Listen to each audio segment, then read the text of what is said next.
This is the Comm Center, the show that dissects 911 calls, emergency response video, and audio by two guys who have done both jobs. Today, we're going to react to a dramatic incident from Fort Lee, New Jersey that has everything from nudity to a conducted energy weapon and a bucket truck. John is going to give you details on how your child, age 6 or under, can be eligible to win an adult-sized Comm Center branded butterfly knife. And we're going to talk about a program in Colorado that is setting up teenagers for a lifetime of eating their feelings. All that and what it means for your weekend on the Comm Center. City council members have announced their plans to disband the Minneapolis Police Department. We're calling for defunding the police. Shootings in New York City have more than doubled this year.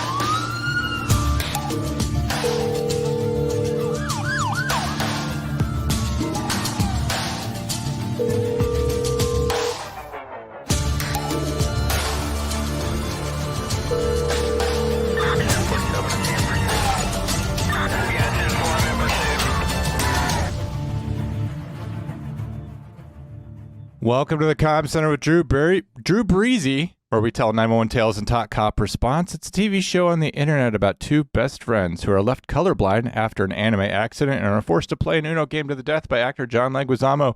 Drew, how are you doing today? I'm good. I'm a little, I'm trying to get my sea legs back after our journey on the Archduke Anton, the tugboat that, when we set sail in the Bering Sea. We filmed on location. So. How was it up there at the Bills game? I assume that's where you secretly went.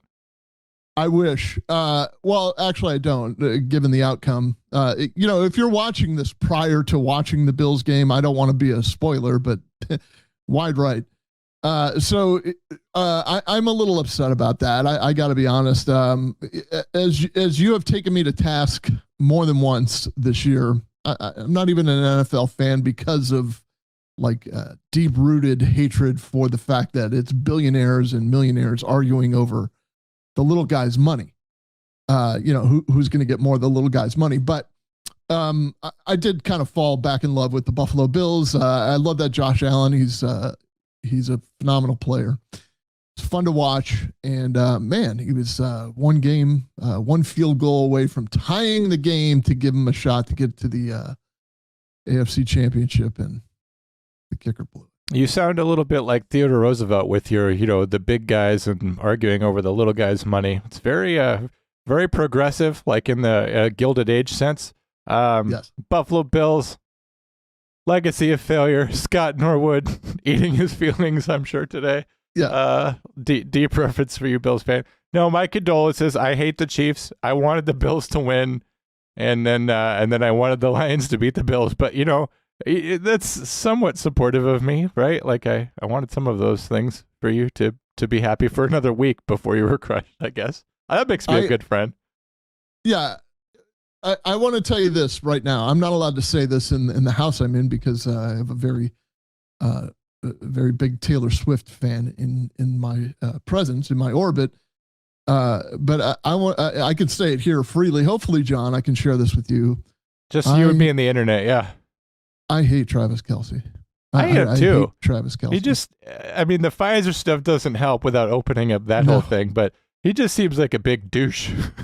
Yeah. And like his brother was up there shirtless in Buffalo, which is great. I mean, he's assimilating and, he's retired now, so he can do that kind of stuff. Semi-retired. He's told people he's retired. Like, let's see the paperwork. It's still kind of, I don't know, it's still kind of a trashy thing to do, I think, to take your shirt off. I mean, I get that he's excited for his brother, and I know that in Buffalo the rules are all different. Like a couple weeks ago, there was a Buffalo Bills fan who actually set himself on fire to stay warm. So I get that things work a little bit different there. But sorry for your aspirations to end. I'm sorry that I reinvigorated your love of the game only for it to be dashed as usual. Speaking of setting myself on fire, we're going to go with a hot take that the National Football League is not going to allow anybody but the Kansas City Chiefs to. As a matter of fact, the Kansas City Chiefs may play a scrimmage game for the Super Bowl. Like they don't want anybody else but the Kansas City Chiefs in there because they can show the most popular human being on the planet, Taylor Swift, 1,000 times, right? So I do believe that the league is going to conspire. I'm just saying this now, like they're not doing this on ability or merit.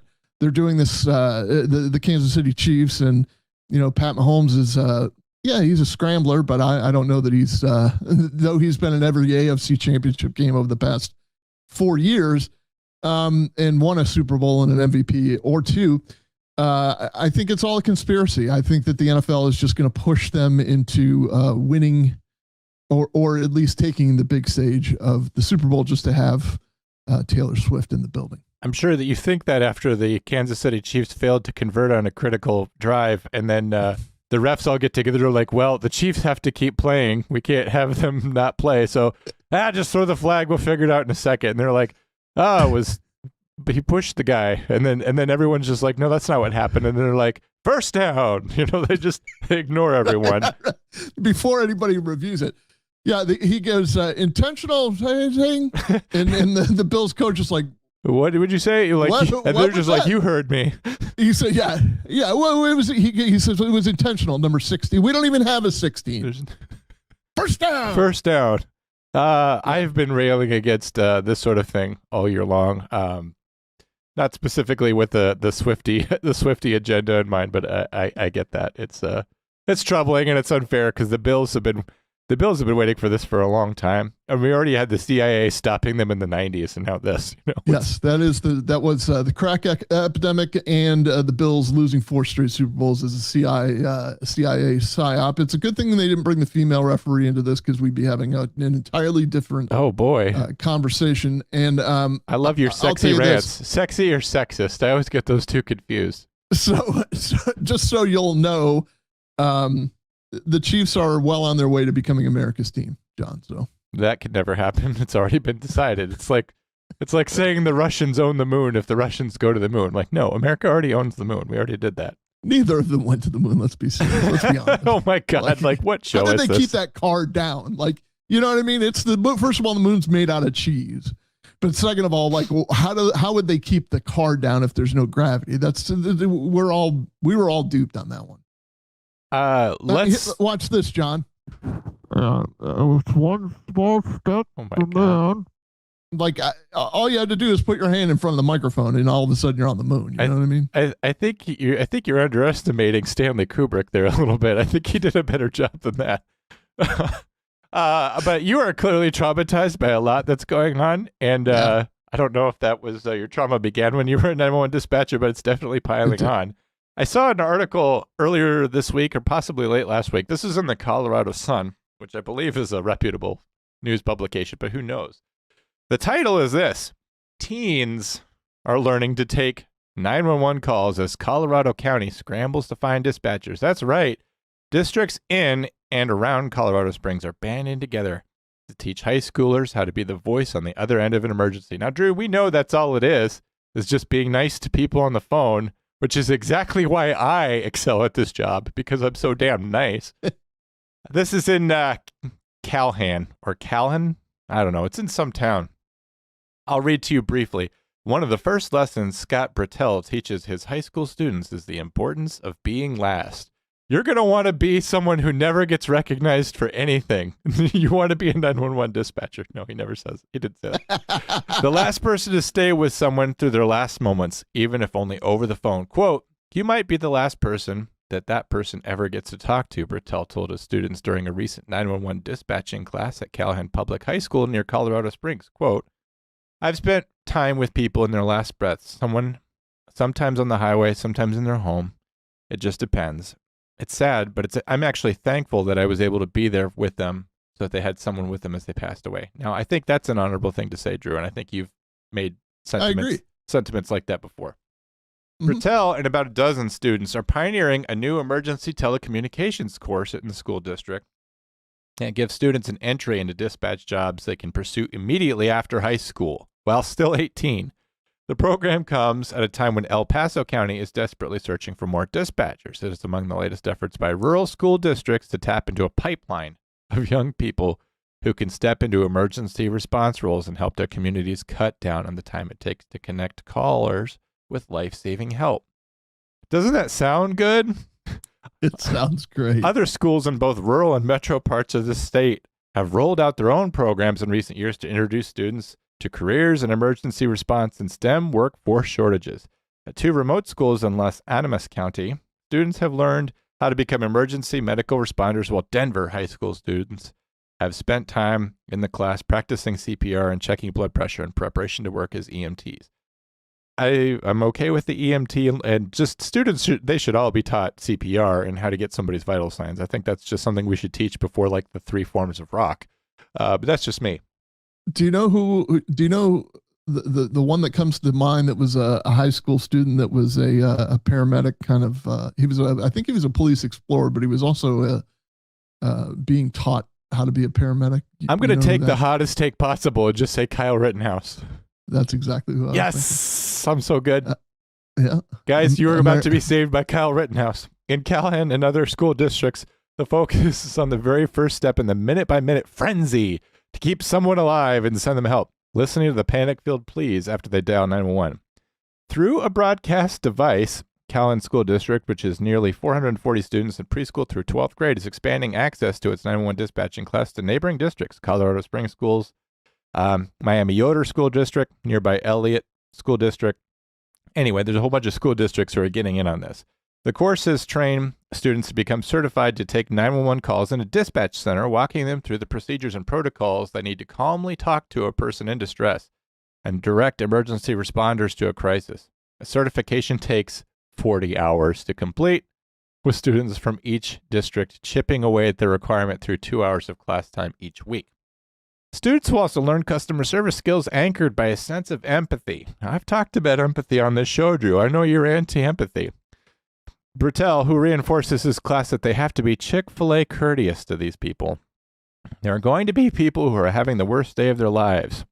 This Bertel guy also doubles as the school's security officer. You're going to have to be the person that holds it together for them. You're going to have to be the person that gets them help as soon as possible. You're going to have to be the person that under really stressful situations is going to have to understand that you have to be cool, calm, and collected to keep your composure through the worst of circumstances. Wrapping it up, Bertel worked for El Paso County Sheriff's Office for about 16 years, during which time I bet he was never a 911 dispatcher, including running a work release program, patrolling and operating drones to locate missing people. Now as a teacher, he wants to both equip students with the basic information they will need to seamlessly deploy emergency response resources to help them develop the endurance necessary to think clearly in high-stress, high-stakes environment. Even though people are calling on you in their worst day, Bertel told students, the objective in dispatching is to make it go from their worst day to their best day, as good a day as possible. This guy has all the best of intentions. I think it's, as I mentioned, he was never a 911 dispatcher. I think he woefully misunderstands what being a 911 dispatcher is. I'll say this part first so I can kind of calm down because I'm getting worked up. It demeans the job of a 911 dispatcher. It demeans the profession to say we can take somebody who's right out of high school, who has no emotional maturity, no life experience, tell them to be calm when things are rough, and expect that these totally immature, inexperienced people are going to come out and do that job for you. It takes life experience. It takes maturity. It takes an ability to handle yourself when things go wrong, not when things go seamlessly, to handle yourself. And Drew, I'll let you take over here, because I need to take a sedative. But as you kind of alluded, this is a program that's going to set kids up for serious trauma in their lives that they're not necessarily emotionally prepared to take on. I mean, most of them are taking on the trauma of being unfriended on TikTok, and that's destroying them. So before I continue with my takes, I'll let you have some. Go ahead. So you're dead on. We see eye to eye on this. This guy's intentions are wholesome and they're great. And God forbid we teach vocations as opposed to,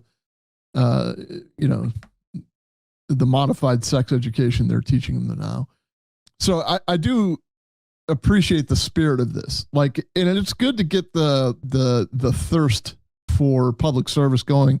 It's definitely a huge monumental step to teach kids Chick-fil-A courtesy, because I don't know if it's just me getting old and cranky, but it just seems to me that there's less and less courtesy in the world. today as we speak. But I tend to agree with the fact that exposing these, I don't know what the level of exposure is to these kids. Like, I don't know if they're actually listening to full on 911 calls, or if they're just kind of saying, hey, like these are some samples of what you're going to deal with, and they read off a script or something. But what's going to happen when they finally get to the actual 911 call? Are they going to be able to keep it together? And if they're not, if they're using actual 911 calls, or recordings of actual 911 calls, it's going to be very hard for those kids to stick around in that profession for more than a couple of years, and we already have a retention problem. So we definitely don't want to create a retention problem. I do think that there's something to what you're saying in the maturity level. I mean, this is definitely not a job for this may be a job for, hey, that's what paid me while I went to college. But that's also the sign of someone that is disciplined enough to go to college. So, and they're treating it as a job. So there's a level of maturity there. If you're just going to pluck somebody out of high school and stick them in a communication center just to fill a seat, I think that you're only going to fill that seat for so long, and you're going to kind of ruin the brain of somebody that could be productive in another profession. Or, maybe you can give them graduated responsibilities within a police department to eventually work up to maybe being a 911, maybe even a non-emergency call taker for a while, or a phone operator, or,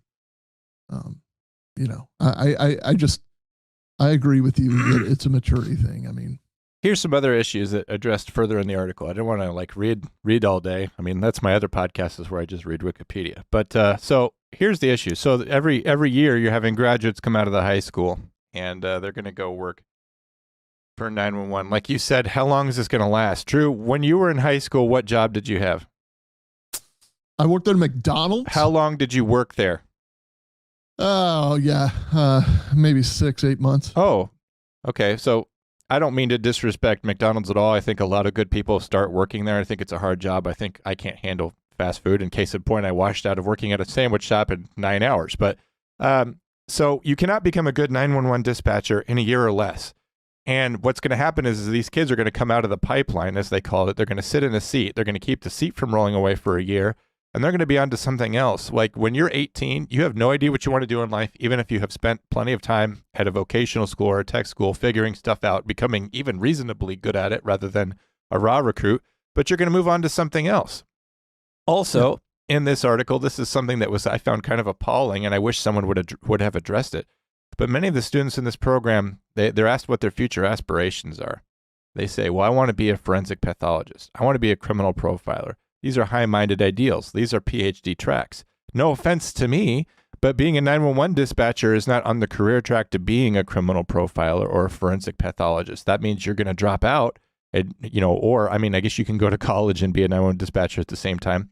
But ultimately, you're going to be leaving it behind. We're not securing long-term success for employment if we have people who are going to be very quickly, sort of disenchanted with the role of a 911 dispatcher because they see themselves as like doing autopsies and stuff, or running around being a mine hunter. I just think that that's very silly, and someone should tell these children how they should actually become these things, and it generally isn't by sitting in a comm center.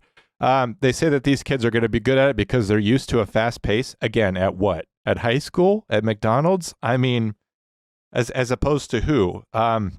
They also say that they're used to using technology. Now, I understand a lot of our 911 dispatchers who are approaching retirement, the ones who have been here since the 90s, before that technology is constantly changing, that they're constantly being added a new layer that's frustrating for them, that they remember the good old days when everything was on index cards, and when you just jumped on a horse and rode out to the center of town and lit a candle to let the constable know that something was wrong.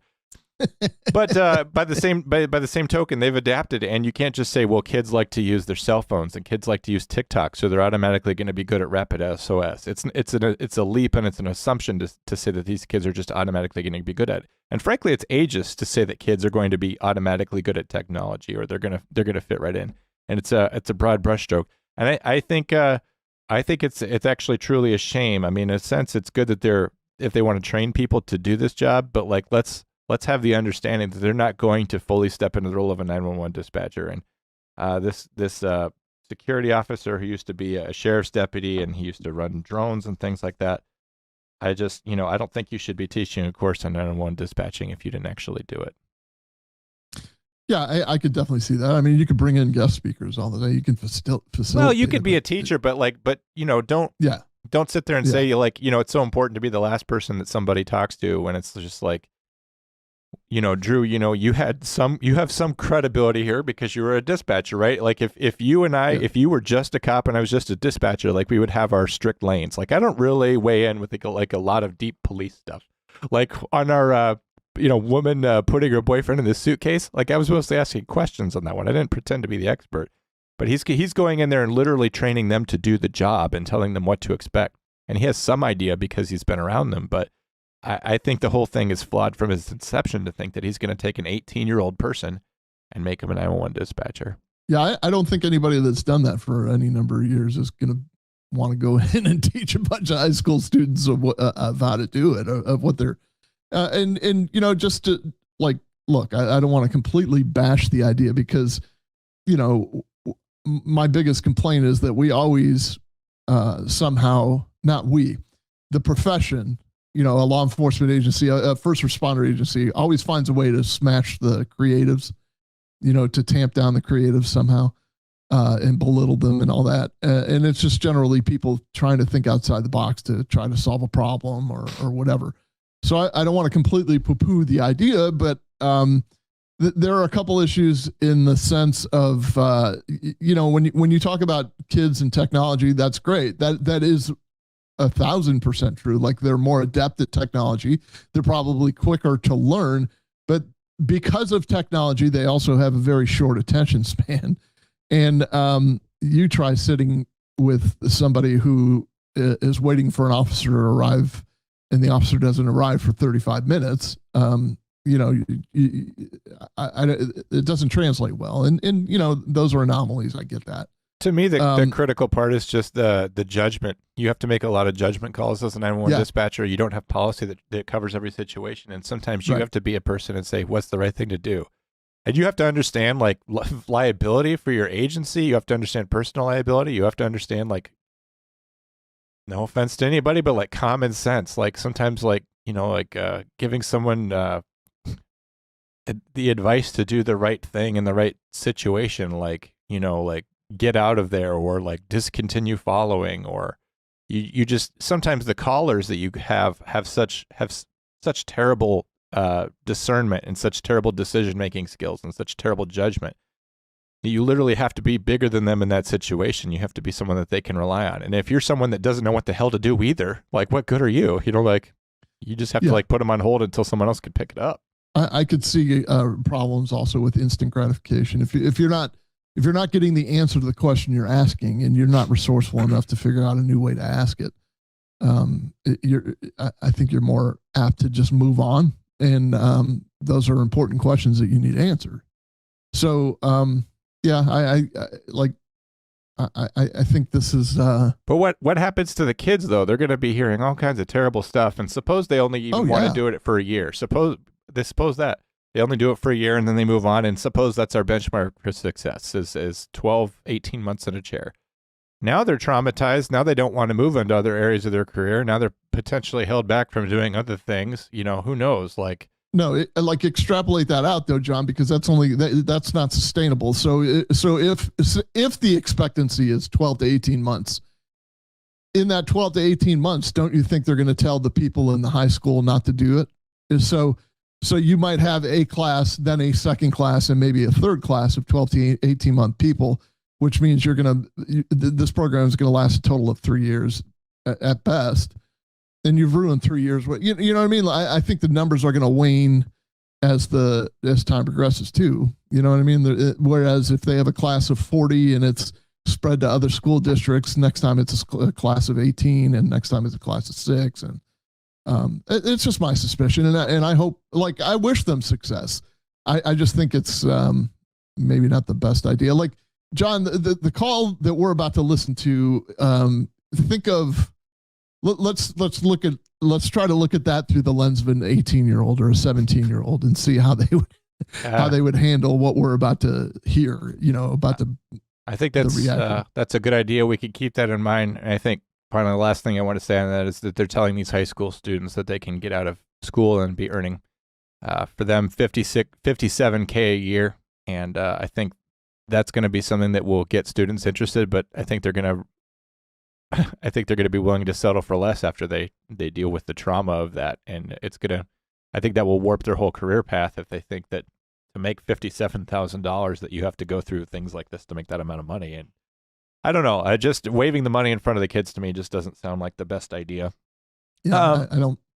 We're gonna talk about a call from last year from Fort Lee, New Jersey.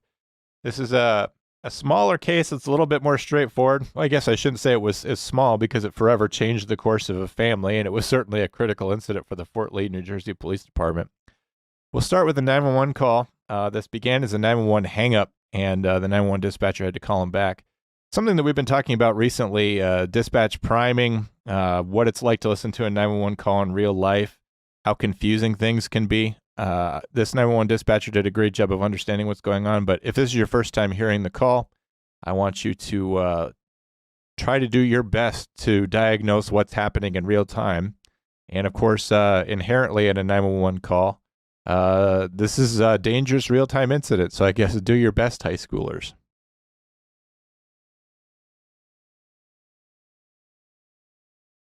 Hey, good morning. It's Fort Lee Police. Your phone just dialed 911. Is everything all right there? Yes.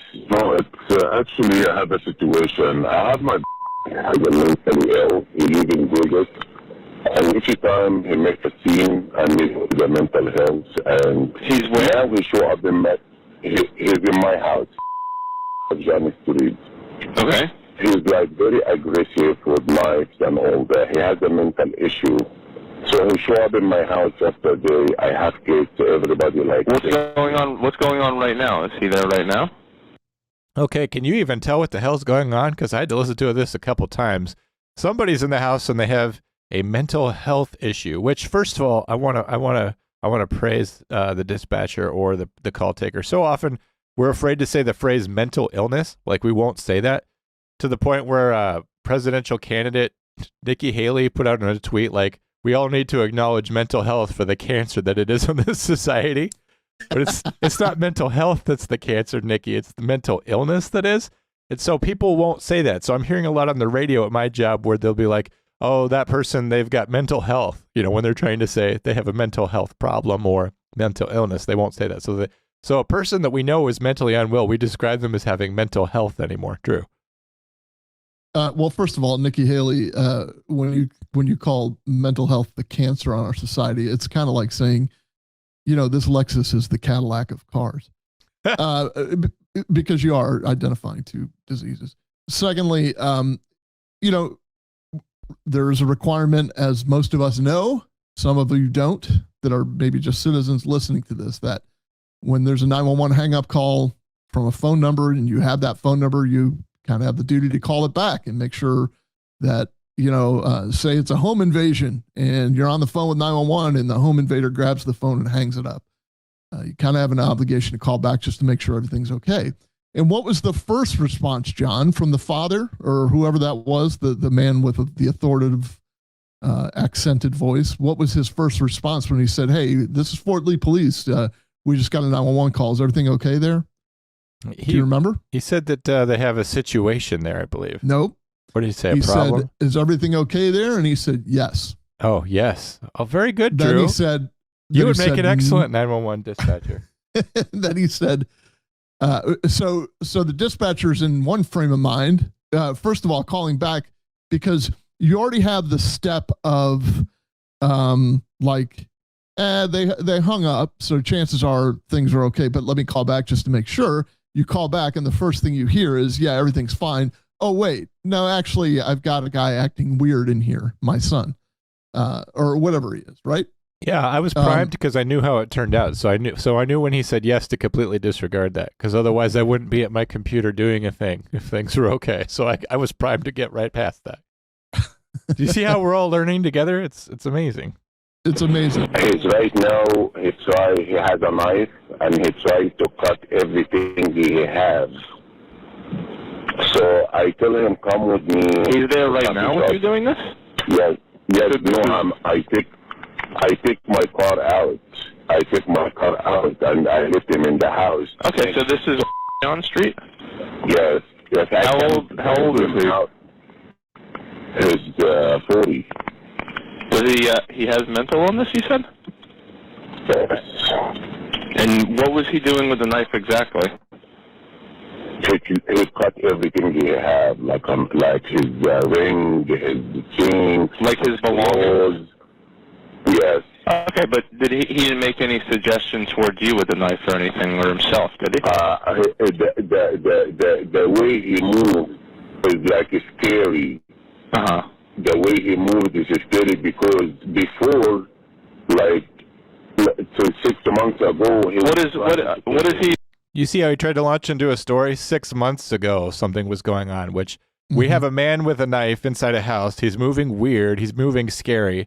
We don't care what was going on 6 months ago. Like, it may help us once we take the subject into custody or understanding what's going on with him, particularly if we're talking like 6 months ago, he started taking, mescaline or something, that would be helpful to know. But in an emergent situation, we need to know what's the reason for the call today. We don't need a long story. Drew? Yeah, I was going to say something similar, and let's address the accent too. Obviously, this guy, not obviously, because there are plenty of people that speak with thick accents that don't speak any other language but English, believe it or not. But I tend to believe that this guy is English is a second language, so he may be thinking in his native language, but he's speaking in English, which is tough to do, especially in a crisis situation, probably.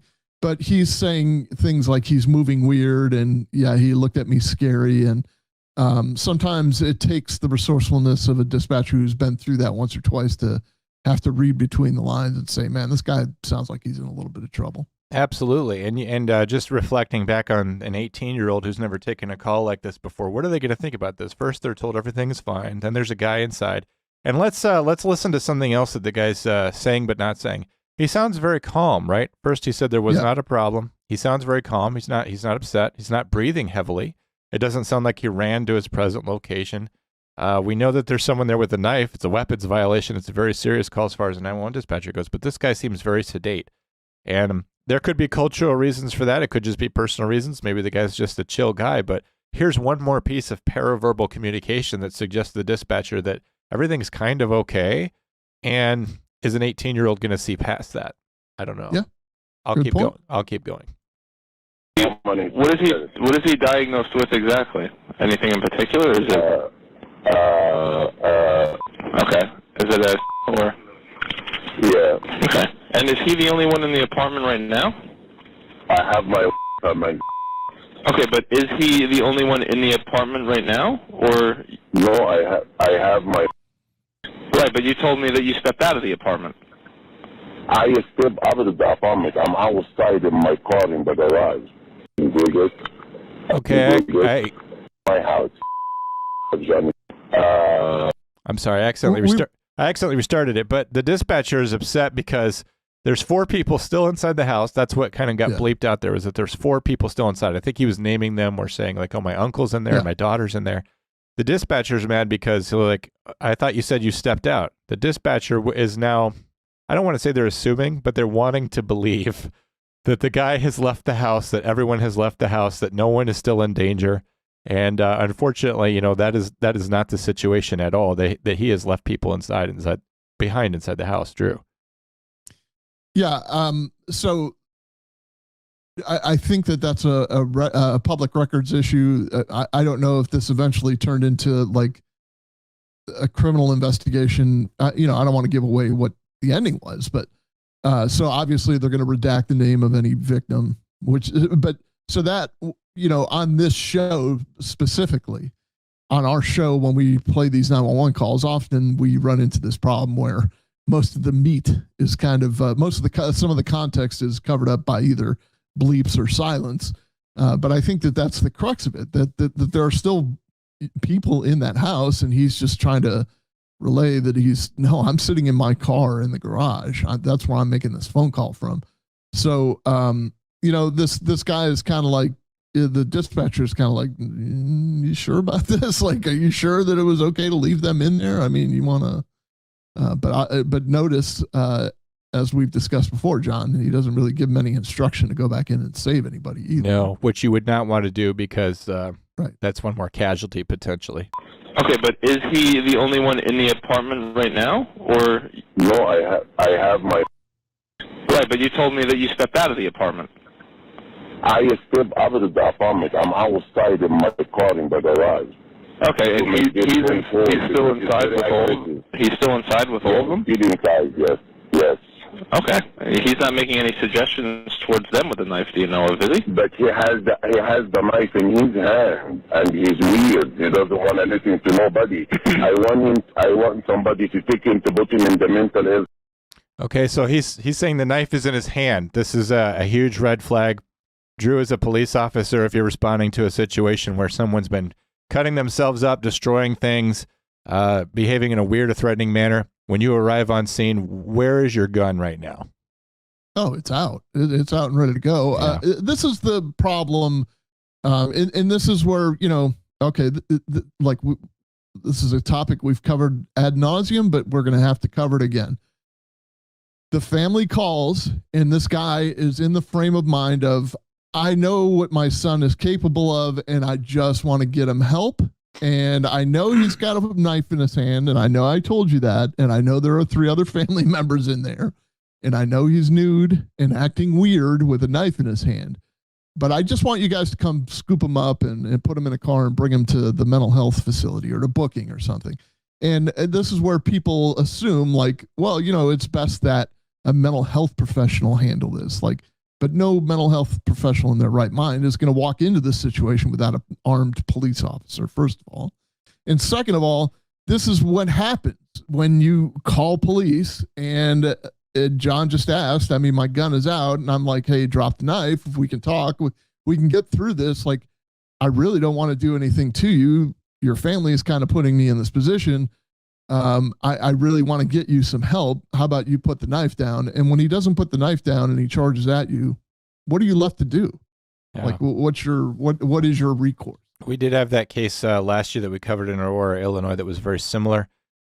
So yeah, he's asking for this guy to go to a mental health facility. He's thinking of it as what's going on with the crisis with my family member. And as you saw, if you saw the text on the screen, if you're watching, I put up weapons violation because that's what's going on in my mind, because that's the type of call it is now. So the primary thing for us is the weapon and that we have 4 people in danger. I'll go ahead and finish out the call with some final notes. Okay, what is your phone number, sir? What's your name? Sir? Hello? Yes. What is your name? All right, I'll start some help over that way. If anything changes or he gets aggressive, just call back, okay? But let me ask you something. Can you please don't leave him in the house?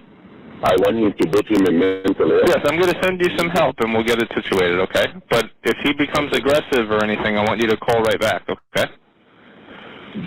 But please hurry up. Thank you. Okay. Yeah, this is probably a father who has spent a lifetime doing this, right? This is a father who's spent a lifetime loading his kid in the car and driving him to the ER since he was 6 or 7, diagnosed with whatever mental illness he has. And subsequently, in years later, like every once in a while, have a little, quote, episode of some sort or get off his meds or whatever. And he just either handles it or he calls someone else to help him handle it and they're able to handle it. But this young man has now progressed to age whatever. I mean, he's an adult and things are getting pretty iffy now that he has a knife in his hand and he's acting, quote, weird. He's 42.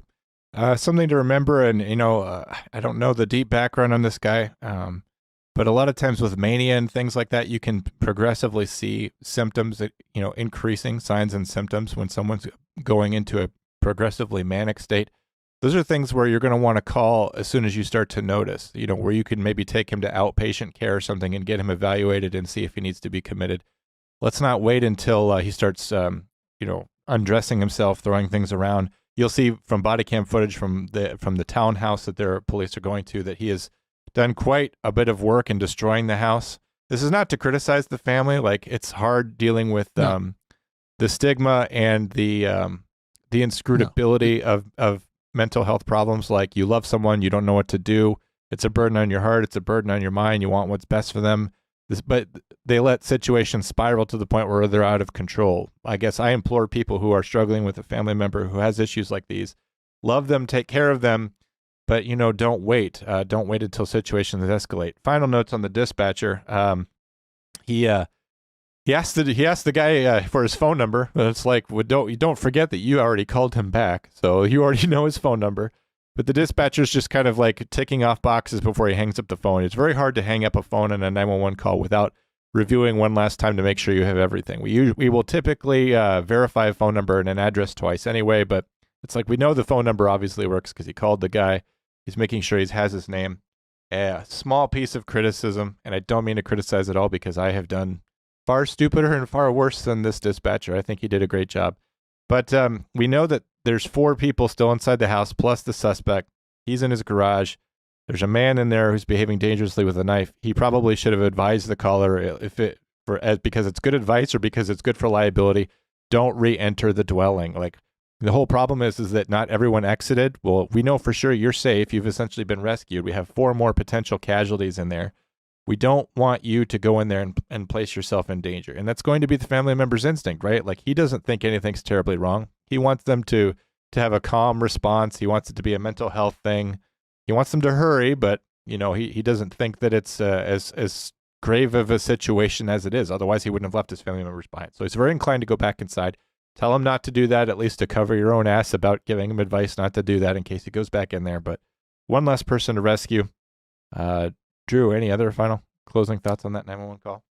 Has this ever happened to you? And the only reason I'm asking is because it's happened to me, where, you're taking this information and the conversation is so nonchalant that you lose yourself in the like, you start to question whether there's like a surreal aspect to it. Like, yes. you start to question yourself, like, did I just hear this right? Like, this guy's got a knife and there are 4 other family members in there, and you're just kind of like plugging away, asking and answering and doing all these things and typing. And have you experienced that? I have, like particularly within the context of this, right? Like, where you're calling back and you think it's an Apple Watch that ass dialed you. Now all of a sudden you're deep in the shit. Like, you'll do quite a bit of mental backtracking. You're like, you think your computer just says 911 abandoned. And you're just like, you're already typing it out. I called the caller back and he said everything was fine. And you're getting ready to close the case. And they're like, yeah, he's got a knife and there's 4 people in there. And you're oh shit. You're like, you're going back to the start. And sometimes, like, you have to re-verify for your own brain. Like, you'll hear on this show and just listening to 911 calls where someone verifies a basic fact multiple times, and sometimes they're coming to grips with it, right? Because this guy's dispatcher, you know what he's about to do? Hit the SWAT button. He's about to send out special weapons and tactics or the emergency response team. Certainly the command staff, everybody's going to be notified about what's going on with this call because we're almost treating it like a de facto hostage situation. So that becomes a very critical incident. And it all started within this very laid-back, very routine thing that can happen that can kill dispatcher readiness, which is a 911 abandoned call. So it's very surreal. And that surreal aspect of it, again, is, to go back to the 18-year-olds, it's like, how long will it take them to catch up? And I feel like I'm shitting on 18-year-olds, but it's just a life experience thing. It's something that, you just don't necessarily have. I'm going to tell you right now, for anyone who thinks I'm being really unkind to 18-year-olds, I was not mature until I was 30. I was not a 911 dispatcher until I was 30. And even then I was like not super good at it for a long time. Like, it takes a long time, right? I had almost double the age of these kids out in Colorado. And it was something that was really tough on me. At age 18, I would not have been able to do this job. At age 22, 24, I doubt that I would have been doing this job, to be honest with you. I doubt very much that I would have enjoyed it and that I was good at it. I turned 18 when I was in basic training. My parents had to sign a waiver for me to go to basic training when I was 17 because I was going to turn 18 while I was there to become an adult. So that was my first job. And I used to say all the time, like, I was out of the house when I was 17. I was in basic training, turning 18 in basic training. And my nephews, my brother's kids, they lived with my mom until they were like 25 or 26. So, and I'm not knocking them. They're phenomenal kids. They're great kids. They took good care of my mom too. So the thing is, generationally speaking, and there's even a little generation gap between you and me, John, 17 was the way, or 18 was the way to get kids out of the house in one generation that, not even a couple years removed, 20, 25, 26. And, now I'm sure there are instances of 30-year-olds living with their parents. You know what I mean? There is. Like, there's obviously a 48-year or 42-year-old that was living with his parents in this call, but, or I don't know if that's the case fully, but so it just, like, I don't know if we're beating this dead horse, but it does lend to the world view of a 30-year-old John who is brand new to dispatching and still having a tough time dealing with the mature decisions he has to make, let alone, or remove an 18-year-old kid who has not had the benefit of what John has experienced. I appreciate what you're talking about with, failure to launch latency when it comes to maturity in our modern culture. I will tell you, I was out of the house at 18. That was just because I hated my family, though. So it wasn't because I was like ready to go do a great job in the world. Like, case in point, I did not like do an excellent job for a long time. But I think culturally, you're right. If we're expecting our kids to be staying in the house until they're 21, until they're 24, 25, and that's the expectations, that's the track they've been on for years, are we raising our young people to be ready to be in a job at 18? Now, someone criticizing me will say, like, well, we're telling them how to do a job in high school. Like, we're literally preparing them for a vocation. That's a good point. I'm glad that we're preparing kids for vocations rather than expensive schools where they can be, saddled with crippling debt like me.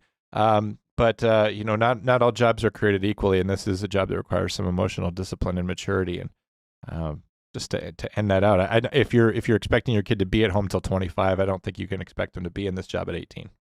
There's a concept known, John, as the contact theory, and that just essentially talks about being in contact with other cultures and other races and other religions. And the contact theory holds that, if you grow up in an environment that is just strictly the people, like your people, the people of your culture, that's all you know. And so it makes you not as accepting of everybody else. If you grow up in an environment, and I'll use the military as an example, where they strip you of your identity essentially, and you all become zeros, and then you all grow up together basically again, you kind of, it lessens this thing. It is a total contact theory, because then, your culture can kind of start creeping back in, but you're already in the same melting pot at that point. And I don't see an 18-year-old kid who lives with their mom as having much contact with the outside. And I, maybe I'm wrong. No, I think you're right. And I like how high-mindedly you approach things. And they probably also taught you in the Air Force not to get along with the Iraqi Air Force too, which, kind of racist. I was in the Iraqi Air Force, John. I'm sorry, of course. Yeah. Yeah, I was in the Iraqi Air Force. Yes, I forgot that your mission in life for many years was to propagate the reign of Saddam Hussein across the earth. Yes, I was. I was general. I answered to, was it Uday or Kusei? I can never remember. I don't know. Anyway. I don't know. I'm waiting for someone to kick in a door behind you. So, so what happens next? Let's look at the police response. I mean, it's kind of typical, but go ahead, John. Yeah, I'll have to fill in some blanks here because we don't have footage of everything. So what happens is that SWAT deploys, or the emergency response team there in Fort Lee.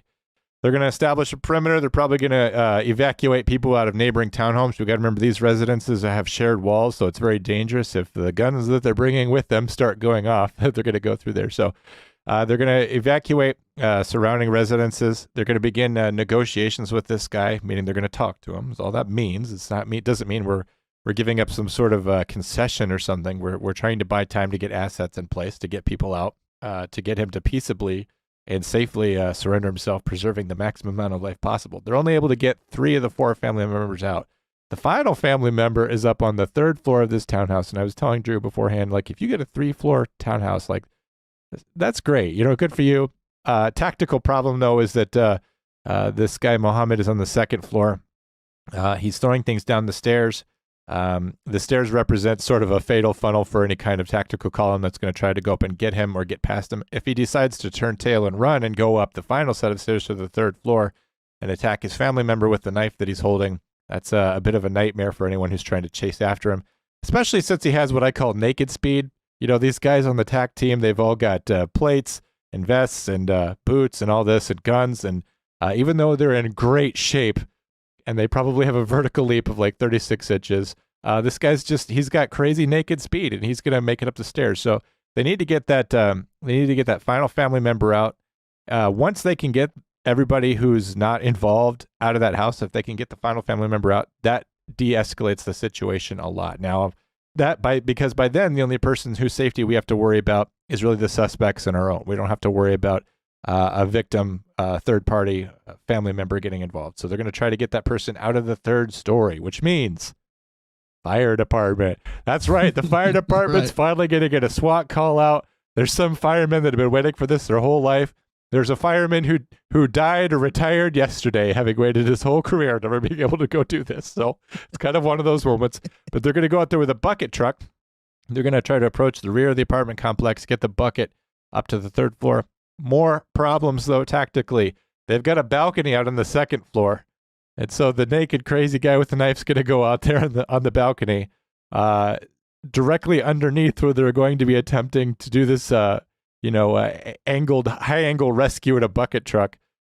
In the townhouse next door, police officers, tactical guys are going to be on the adjoining balconies. These balconies, like the townhomes themselves, are adjoined. You'll see this in the body cam footage. As we go through this, I want to implore you, whether you're listening or watching, some of this is hard to listen to, like it's very grating and irritating because this is just the sounds of police engaging somebody. We'll scrub a lot of it as much as we can so that you get a pristine podcast listening experience. Dewey, are you writing that down? Go ahead and get out your pencil now, Dewey, so that you can mark down the times that you need to scrub out of this. We're at 52 minutes and 18 seconds. But get ready because we're going to show the cop response. We're going to start with a column that's on the stairs. We already have some people who are negotiating with him when shots get fired. I'll go ahead and start playing the fun portion. Body cams. Is there something you're accustomed to in the morning? Can't hear what he's saying, Larry.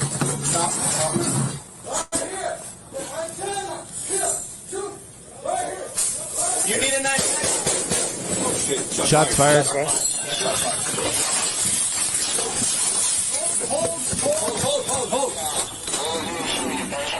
Now, Drew, as I was watching, this has got to be confusing, right? You're in a tactical column stacked at the bottom of the stairs. You know you've got 1 or 2 officers upstairs on the 2nd floor, whether they're on the balcony or whatever, negotiating, and the gun goes off.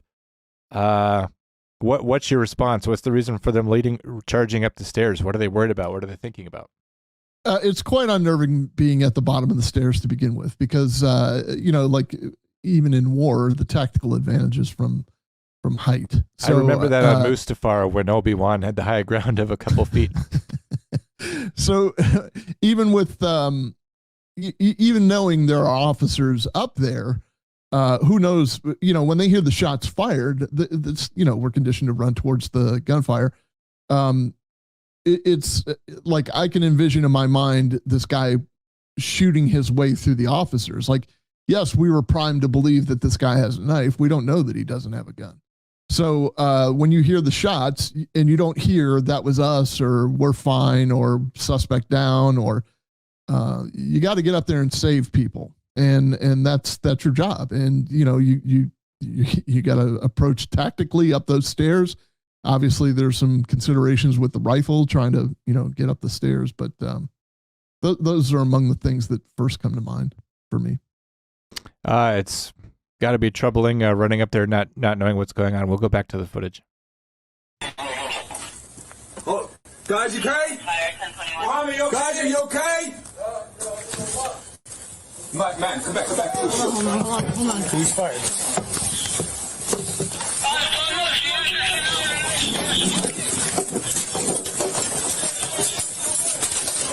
you go.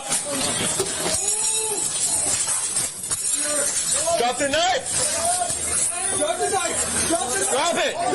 Drop it.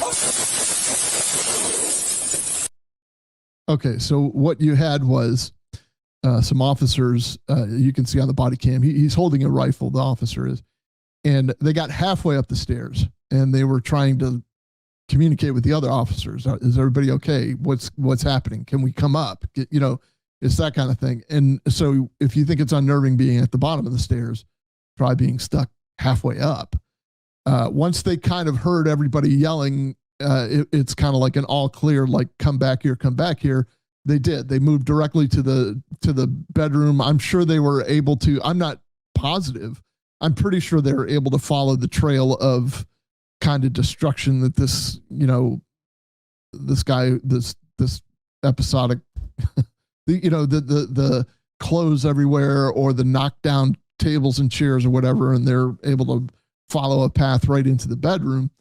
But they get to the bedroom, and on the body cam, you can see that they're looking out a balcony, maybe a sliding glass door of some sort, and there's a naked man on the balcony with a gun, with a knife, and they're telling him, "Drop the knife, drop the knife." The other consideration they have to think about is, and we don't, I didn't know this until I saw it on the other body cam, but there's a crossfire situation here. You can't get too close to this guy because there are people on the adjacent balcony who are addressing the threat that way. So you can't just run onto the balcony and try to secure this guy. You might end up getting shot yourself. So this is a methodical, put down your weapon, trying to call the suspect out, trying to, reason with them or whatever. So that's what we have so far, John. And then after several pleas to drop the knife, I believe he made some kind of furtive move, and they ended up shooting more rounds. Good, he's down, he's down. Hold him. Okay, so they're communicating just by yelling at one another. He's down, we got a guy down, and when they say hold him, that means, like it's not a physical hold him, it's hold deadly force on him until we can assess and get somebody in there to, secure him with handcuffs or whatever. People are often outraged that you put handcuffs on a shot suspect, but that's the way things go. We're still going to get him treatment as quick as possible, but he's still a threat until he's not. So sometimes those handcuffs are necessary. Hold, back up. Backing. So again, through great communication, they can probably see the edge of the rifle, or they can see the officer himself, which is again presenting a crossfire situation, and they're telling him back up. And he was like backing. He's telling him, I'm going back, which is also telling the people behind him, I'm coming back. Stand by, both on the roll call.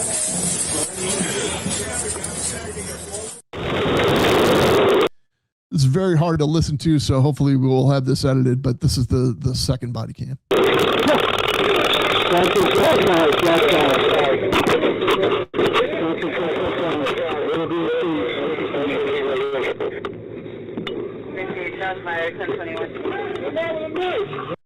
All right, what we're looking at here is the adjacent balcony, and you can see through the body cam the wires of the taser. That's a conducted energy weapon. You can see the probes. There are two probes, but you can see the squiggly wires. That's what shoots out of the taser. It's actually two little teeny pins, strong pins that connect, and they make a connection with the moisture in the muscles of your body, your intramuscular, and that conducts energy in between those two things. You're jump starting a man. Drew, they already shot him. Now they're tasing him. It's because he's still not compliant even after the shot's fired, right? Well, I don't know about that. I don't know that they shot him yet at this point, had they? Because this is a reboot of the... From what I read was the order was this. He was, I know that a gun discharged at one point. I believe he was shot. I believe he was tased. And then in a Walking Dead style, when you think the threat's over and it's time to look for Carl, the dead guy gets back up again, and it's still going. He respawned, as we say in Grand Theft Auto.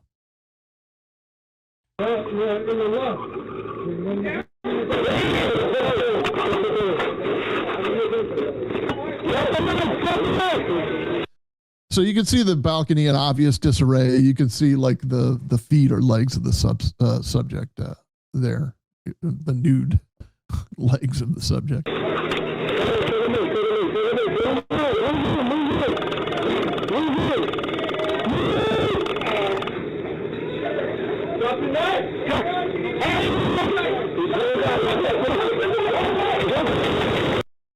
Still not in full compliance. Obviously, if the guy's been shot and he's been tased, he's probably going to be a little pissed if he gets up and he's still got that knife. So,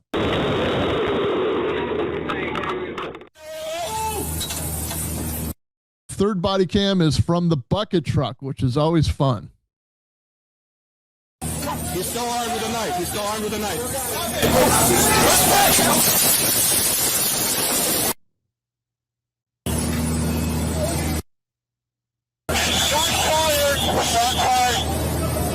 Suspects.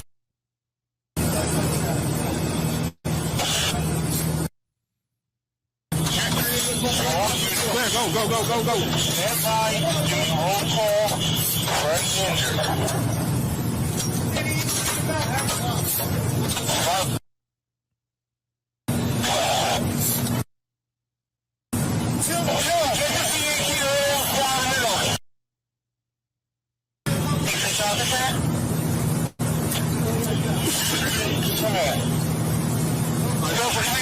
Just bring us back.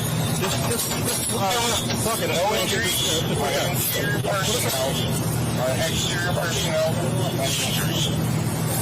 When you're on exterior personnel, waiting for the scene to get moving.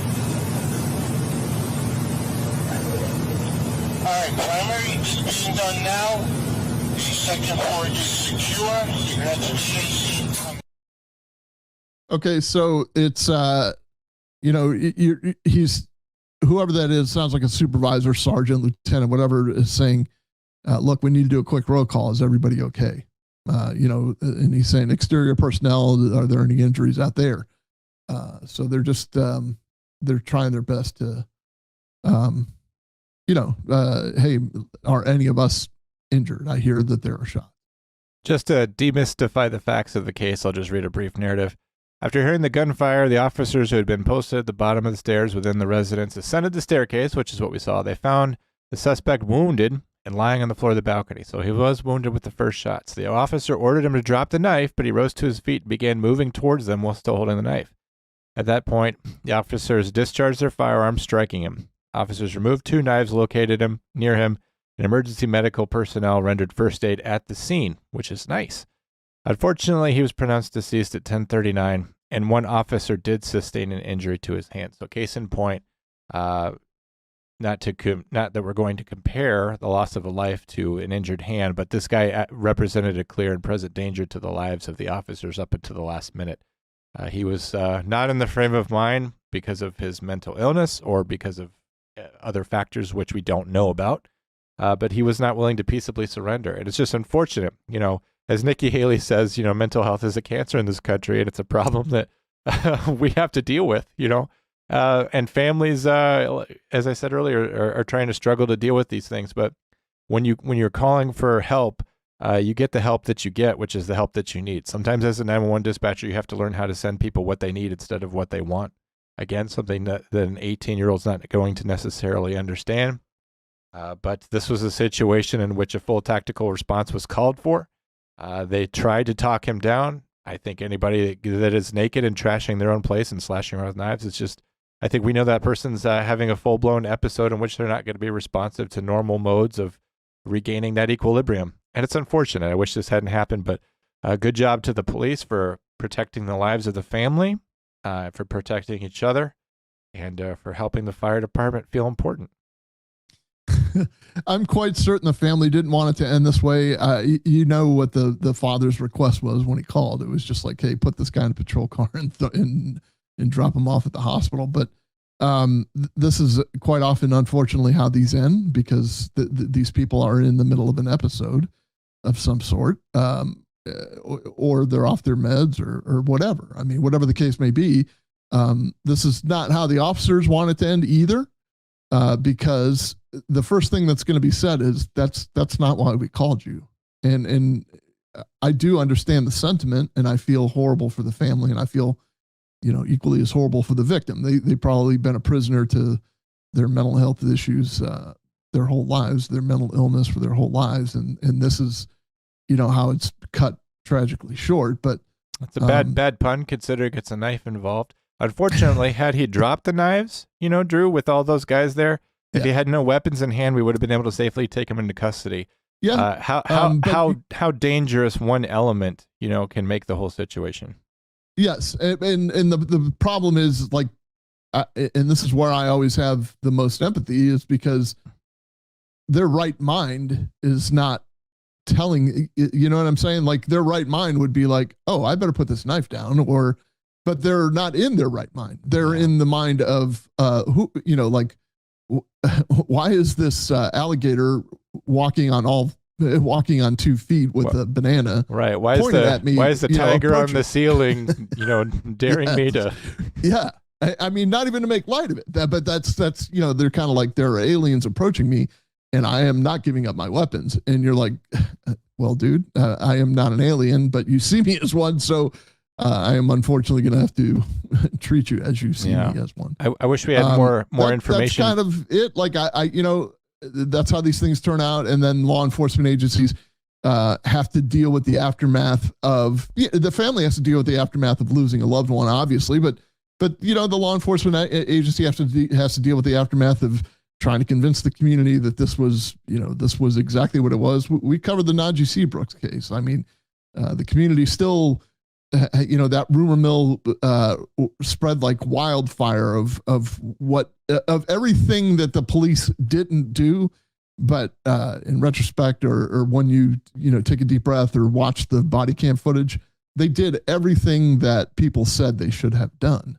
They negotiated with them. They did all these other things. And, it's the same thing with this one. I mean, the scale is a little bit, the time frame is a little bit shorter than with Najee Seabrooks. That was over an hour or so. But, that's kind of how these things go. And it's a very unfortunate part of the job. It can often turn out very different. There was a guy in Albuquerque, and his name was James Boyd. He was a homeless guy. He was a camper. I know that I believe it was Albuquerque PD and New Mexico State Police had to respond to him. He had knives in his hand. I don't know the particulars of that case, but I know that it ended in an officer-involved shooting, and it threw Albuquerque into chaos. There was riots, there was protests, and it was something that, ironically, did not get a whole bunch of press coverage. This was back in 2014. This was kind of definitely before the George Floyd era, but this was a situation very similar to this, where someone with schizoaffective disorder had contact with police. It ended in his death, and the police were heavily blamed for it and heavily criticized. There were a lot of protests for it. So every single time a police officer is in a situation like this, you may not have heard of this case from Fort Lee, but they can turn out to have drastic consequences. The killing of James Boyd in Albuquerque tore Albuquerque PD asunder, and it began a whole period of turmoil for them, which has ultimately left them being far less effectual in terms of being a police department, and left them with serious oversight and other problems that continue to propagate to this day. So encountering someone with a mental health problem and having to use lethal force, it can not only be detrimental to a police officer, but to an entire department. And luckily, that's not what happened here in Fort Lee. Drew, I don't know if you can hear me at all, or if anybody can. We have 2 voicemails that I can get to whenever you're ready. Yeah, I just want to say real quick, speaking of Albuquerque, they were just getting ready to kind of end some of their aspects of their consent decree that they had there. When all of a sudden a new scandal broke. I don't know if it's going to affect the consent decree or not, but we hope to have recently retired officer Detective Daniel Carr on a future episode, very near future episode, to come on and talk to us about what happened in Albuquerque. Hopefully next week. That'll be very exciting. Folks, if you want to get in touch with the Comm Center, Number one, don't be where Drew is because Drew can't hear shit. But you could call us at 848-COMM-911. That's 848-266-6911. You can call us when we're live. When we're live, you can talk to us on the phone. But when you're not live, you can leave a voicemail. I've got 2 voicemails I'm going to go ahead and play now, Drew. Hey, Drew and John, it's Bosco checking in. I'm going to start doing my weekly check-ins again. I am very grateful for y'all. Happy 2024. I took a few hours today while I'm at work turning big wrenches and just listened to a couple episodes trying to get caught up. Keep doing your thing, man. Y'all are great. I don't know what it's like to be a 911 dispatcher, but I know what it's like to work in a prison. I know what it's like to run on a fire truck and ride in the back of the ambulance, saving lives as well. Hey, man, y'all got my full support. Much love. Peace. Appreciate you, Bosco. Awesome, Thanks for calling in. Yeah. It's been a little bit since we heard from you. I think the last time you called in was kind of around our time of transitioning. So it's been a little bit. Thanks for calling in. We appreciate you as always. One more, Drew, and then I'll play it, and I think we'll be done. Hey, Comm Center, this is Micah. It's too damn cold to do a perimeter check, but I just wanted to call and let you know I had a experience the other night. I got kicked out of a karaoke bar after singing Danger Zone 5 times. Apparently, I exceeded the number of logins attempts. Sad. But I'll see you guys on Thursday, Comm Center. I'll be in the chats, I'm sure. That was actually that was the better of the 2 voicemails you left. I deleted the other one. Folks, if you were in the chats tonight, we appreciate you. Thanks for watching on YouTube. Of course, on YouTube, you can always click like and subscribe if you want to keep up with the Comm Center. You can also follow us on Instagram. For Drew, you can follow him at What Say Drew. And for me, if you were so inclined, you can follow me at Difficult to Look At Pictures. That's a long story. But make sure you hit like and subscribe wherever you find us. You can also catch us on Rumble. If you're listening to just us on podcasts, of course, leave a 5-star rating and review on Spotify. If you listen to us over on Apple Podcasts, of course, you can leave a 5-star rating and review. We would love some reviews because that's what kicks us up on the charts. For some reason, Apple's the only one that matters. Apple products apparently have some sort of legitimate supremacy in real life. It's not just about making your friends feel bad. Drew, any final parting thoughts as we head off into another week of being alive in our separate lives? No, thank you for being here. Thank you for being you. Check out our episode on priming. I thought it was pretty interesting, but then again, I was the one doing a lot of the talking. So, and maybe it's not interesting. Do me a favor, go watch that episode, and if it's boring, leave a comment in the comments section of the video. Leave a comment, even that it's boring. Even negative stuff helps us, folks. Yeah, I mean, we'll take anything at this point.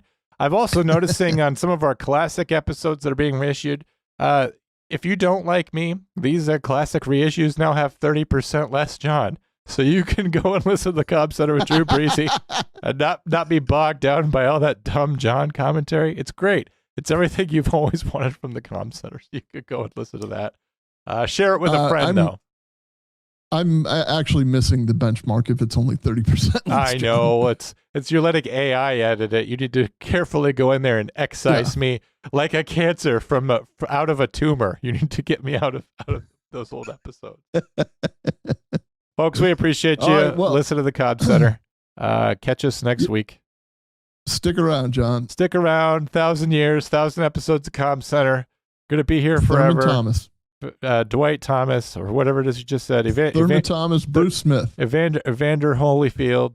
Cornelius Bennett. John Leguizamo. These are all just to help the algorithm, folks. The algorithm can hear that we're